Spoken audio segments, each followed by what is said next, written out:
রাত তখন গভীর। তেহরানের আকাশে হালকা ধোঁয়াটে আবরণ। দূরে কোথাও সাইরেনের ক্ষীণ শব্দ ভেসে আসছে। শহর যেন নিঃশ্বাস আটকে অপেক্ষা করছে।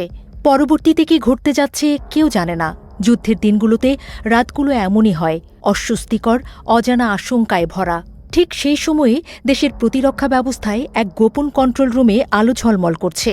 বড় বড় স্ক্রিনে রাডারের চলমান বিন্দুগুলো জীবন্ত হয়ে উঠেছে। প্রতিটি বিন্দু মানেই একটি সম্ভাব্য হুমকি, একটি সম্ভাব্য আঘাত। টার্গেট লক হয়েছে, শান্ত কিন্তু দৃঢ় কণ্ঠে বললেন একজন কর্মকর্তা। রুমের ভেতরে নিস্তব্ধতা নেমে এলো। কয়েক সেকেন্ডের সেই নীরবতা যেন ঘণ্টার মতো দীর্ঘ। তারপর আদেশ এলো, ফায়ার। একটি নির্দেশ, আর সঙ্গে সঙ্গেই আকাশের বুক চিরে ছুটে গেল প্রতিরক্ষা ক্ষেপণাস্ত্র। কয়েক মুহূর্ত পরই স্ক্রিনে দেখা গেল একটি বিন্দু হঠাৎ অদৃশ্য হয়ে গেছে। কর্মকর্তা জানালেন, হিট কনফার্মড। এই এক মুহূর্তেই বদলে গেল পরিস্থিতি। সকালের আলো ফোটার আগেই খবর ছড়িয়ে পড়ে, ইরানের আকাশে একটি অত্যাধুনিক F-35 যুদ্ধবিমান ভূপাতিত হয়েছে। শুধু তাই নয়, কিছুক্ষণের মধ্যেই আরও একটি ঘটনার খবর আসে। দক্ষিণের পারস্য উপসাগরের কাছে আরেকটি শত্রু যুদ্ধবিমান লক্ষ্যভেদ করে আঘাত এনেছে প্রতিরক্ষা ব্যবস্থা। ঘটনাগুলো যেন সিনেমার গল্পের মতো, কিন্তু বাস্তবের চেয়েও কঠিন। প্রথম বিমানটি ধ্বংস হয় ইরানের কেন্দ্রীয় অঞ্চলে। এটি ছিল বিশ্বের অন্যতম উন্নত স্টেলথ যুদ্ধবিমান, যে ধরনের বিমান সাধারণ রাডারে ধরা পড়ে না বললেই চলে। অথচ সেই বিমানই পুরোপুরি ধ্বংস হয়ে মাটিতে আছড়ে পড়েছে। দ্বিতীয় ঘটনাটি ঘটে দক্ষিণে, কেশম দ্বীপের কাছাকাছি। সাগরের উপর দিয়ে দ্রুত গতিতে এগিয়ে যাচ্ছিল বিমানটি। হঠাৎই আকাশে আগুনের রেখা, তারপর বিস্ফোরণ। মুহূর্তের মধ্যেই বিমানটি নিয়ন্ত্রণ হারিয়ে সমুদ্রের গভীরে তলিয়ে যায়। স্থানীয় জেলেরা পরে জানান, তারা দূর থেকে আগুনের গোলা পড়তে দেখেছেন। কেউ কেউ বলছেন, মনে হচ্ছিল আকাশ ভেঙে পড়ছে। এই ঘটনাগুলো শুধু সামরিক সাফল্য নয়, বরং এক ধরনের প্রতীকী বার্তা হিসেবেও দেখা হচ্ছে।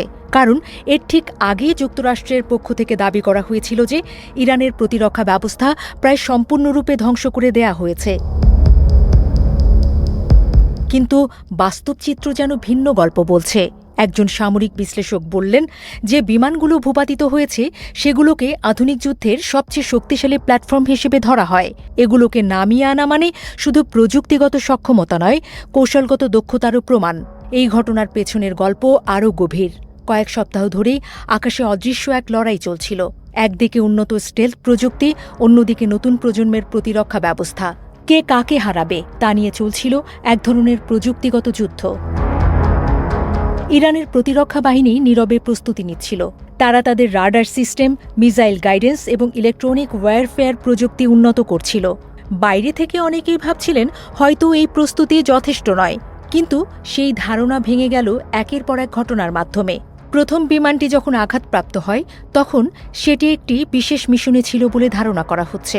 অত্যন্ত উচ্চ গতিতে উঠছিল এবং নিজেকে আড়াল করার জন্য উন্নত প্রযুক্তি ব্যবহার করছিল। কিন্তু তবুও তা শনাক্ত করা সম্ভব হয়। শুধু রাডার নয়, বরং বিভিন্ন সেন্সর ও ডেটা বিশ্লেষণের মাধ্যমে বিমানটির গতিপথ নির্ণয় করা হয়। এরপর সঠিক সময়ে আঘাত করা হয়। দ্বিতীয় ঘটনাটি ছিল আরও নাটকীয়। দক্ষিণের সমুদ্র অঞ্চলে সাধারণত নজরদারি কঠিন। বিশাল জলরাশি, আবহাওয়ার পরিবর্তন সব মিলিয়ে লক্ষ্যবস্তু শনাক্ত করা কঠিন হয়ে পড়ে। তবুও সেখানে অবস্থানরত ইরানি নৌবাহিনীর প্রতিরক্ষা ইউনিট প্রস্তুত ছিল। হঠাৎই একটি অজানা সিগন্যাল ধরা পড়ে। এটি সাধারণ কিছু নয়, বললেন একজন অপারেটর। কিছুক্ষণের মধ্যেই সিদ্ধান্ত নেওয়া হয়। তারপর একটি মিসাইল আকাশে উঠে যায়। আরেকটি বিস্ফোরণে মার্কিন বিমানটি শেষ। এই 2 ঘণ্টার পর পুরো অঞ্চলে উত্তেজনা বেড়ে যায়। আন্তর্জাতিক মহলে শুরু হয় আলোচনা, বিশ্লেষণ, পাল্টা দাবি। কেউ বলছেন এটি বড় ধরনের কৌশলগত পরিবর্তনের ইঙ্গিত, আবার কেউ বলছেন এটি তথ্যযুদ্ধের অংশ। এদিকে ভূপাতিত বিমানের পাইলটদের ভাগ্য নিয়ে নানা প্রশ্ন উঠেছে। প্রথম বিমানের ক্ষেত্রে ধ্বংস এতটাই ভয়াবহ ছিল যে কোনো স্পষ্ট তথ্য পাওয়া যায়নি। দ্বিতীয়টির ক্ষেত্রেও একই অনিশ্চয়তা। বিশ্বজুড়ে সামরিক বিশেষজ্ঞরা এখন ঘটনাগুলো বিশ্লেষণ করছেন। কিভাবে এমন উন্নত বিমানগুলোকে নামানো সম্ভব হলো, কোন প্রযুক্তি ব্যবহার করা হয়েছে, ভবিষ্যতের যুদ্ধে এর প্রভাব কি হতে পারে, এসব প্রশ্ন ঘুরপাক খাচ্ছে।